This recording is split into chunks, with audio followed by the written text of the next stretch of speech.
When is it time to end a relationship? When is it time to write them out of your life and say, you know, enough of this. I need to end this relationship and not have anything to do with them anymore.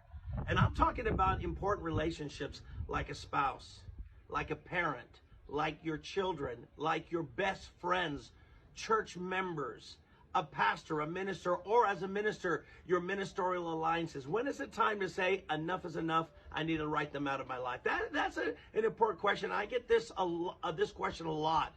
And we cannot just end relationships haphazardly. We need to think deeply about what we're doing.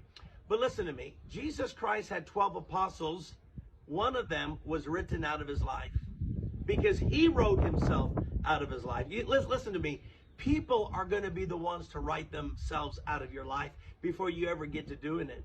Jesus didn't say, I don't want anything to do with you, Judas. I excommunicate you. Get out of my life. But rather, it was Judas who gave him a betrayal of kiss. And Jesus says, so you betray the Son of Man with a kiss? See, Judas wrote himself out.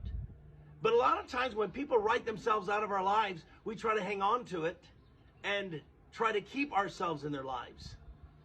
But there's something in the story of Jesus and Judas that we can learn. First of all, do you realize how close of a friend Judas was to Jesus? I think most of us get this picture that Jesus kind of had his hand out and kept himself at a safe distance from Judas, right? And because he knew from the beginning, because he's God, he knew from the beginning he was a betrayer. But that's not the way the Bible describes it. In fact, David prophesies about the close relationship that the Messiah would have with his betrayer. This is what David prophesied, Psalm 55, verse 12. If an enemy were insulting me, I could endure it. If a foe were rising against me, I could hide. But it is you, a man like myself, my companion, my close friend, with whom I once enjoyed sweet fellowship at the house of God as we walked among the worshipers. You see, Judas was not just a ministerial alliance that Jesus had with him. Judas was a close friend. A close friend. In fact, if you looked at the relationship of Jesus and the 12, first of all, if you were there, you would have noticed his best friend was John the apostle, right? In fact, the Gospel of John says John was the disciple whom Jesus loved. And that meant he was his closest friend. But who would you think would be his second closest friend? I doubt most of you would say Judas, but it was Judas. And you know how you know? Because at the Passover, Jesus is sitting there at the end of the table, and John is at his right hand, and Judas is at his left. You know how we know that? Because Jesus took the bread and turned it and gave it to him and whispered to him and said, do what you have to do and do it quickly. That means Judas was at his side. Listen, rabbis, they would put their closest friends at their right and to their left. This is how close Judas was. So you can imagine how painful it was for Jesus to have one of his very best friends to betray him. But wait a minute. All the 12 apostles hurt Jesus in some way.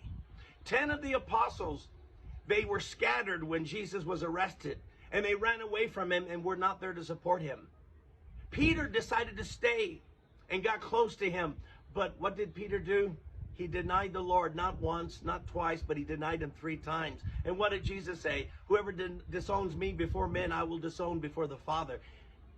So Peter was disowning Christ, and Jesus heard this denial. He would cuss, he would curse. And when the final third person said, I know you are him, I recognize him, you're one of his disciples, I recognize your accent.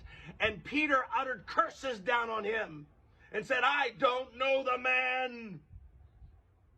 And when he said that, the Bible says Jesus turned and looked him in the eyes. Wow. The conviction hit Peter, and he ran out and wept bitterly. So here's what I want you to see. All 12 apostles hurt Christ at the end. But Jesus didn't write the 11 off and say, they hurt me, they abandoned me when I needed them.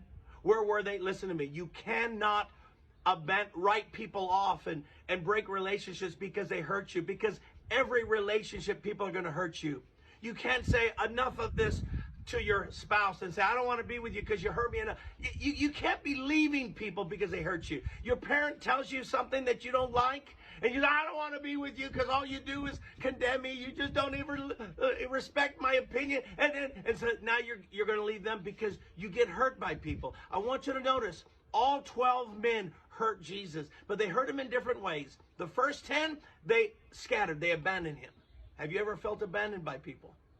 But Jesus welcomed them back. Peter disowned him. Wow, that's powerful. How would you like to have a parent that disowns you as a child? That's strong action, isn't it? But when Jesus rose from the dead, he told Mary Magdalene, go tell my brothers I'll meet them in Galilee, and tell Peter. What was he saying? I know he disowned me, and I know I would disown people who disown me, but let them know I knew why he did it. It was fear. And I'm not going to disown him because he acted in fear. Do you see this? And he was able to reconcile Peter by telling Peter, do you love me? You know I do. Then feed my sheep. Do you love? And he said it 3 times. Why 3 times? Because Peter disowned him 3 times, and he's testing him. Will you be faithful in the same way that you disown me? Would you restore yourself? Would you get back into fellowship? And Peter is passing the test. Sometimes you have to put some of the people who disown you into a test to see if they truly are going to be faithful this time around. And Peter was faithful. But Judas Iscariot, he was different. Of the 12, he did something called betrayal. This is different than the 11. He went out of his way to sell Jesus for 30 pieces of silver, and then had Jesus arrested. Now, Peter didn't have Jesus arrested. The 10 apostles didn't have Jesus arrested. They were just afraid. They were just trying to save their own skin. You can understand that. But Judas wasn't doing that.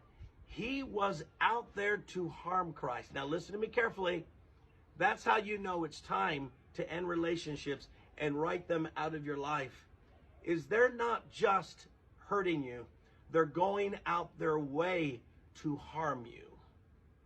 See, I have many people that come to my church, and there's a few that leave. And some leave for various reasons.